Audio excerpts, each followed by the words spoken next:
La solitude de Michonne a le goût du fer dans la bouche, le goût du sang qui n'est pas le sien. Quand nous la rencontrons pour la première fois, elle n'est déjà plus une femme ordinaire. Elle est ce que l'Apocalypse a forgé sur l'enclume de la perte absolue. Deux choses mortes se traînent au bout de chaîne qu'elle tient. Mike et Terry. Des hommes autrefois, des pères, quelque chose au-delà du poids mort. C'était avant qu'Andreu ne meure à 3 ans, pendant qu'ils étaient trop défoncés pour entendre les cris.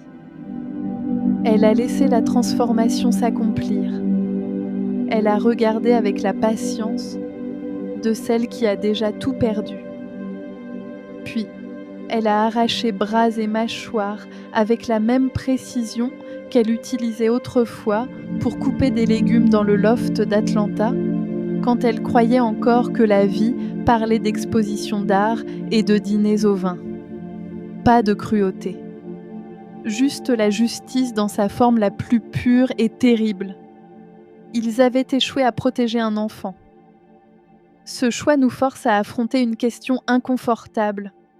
Où s'arrête l'humanité ? Mike et Terry respiraient, marchaient, mais avaient déjà abandonné le seul devoir qui faisait d'eux des pères, des amis, des hommes. Michonne a exécuté une sentence qui précède tout code légal. Vous avez échoué à protéger l'innocent, vous porterez donc cet échec pour l'éternité. Les zombies enchaînés qui l'accompagnent ne sont pas qu'un camouflage pratique. Ce sont des monuments ambulants de trahison.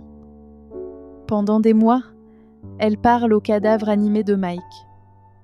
Non parce qu'elle a perdu la raison, mais parce que le silence complet est un autre type de mort.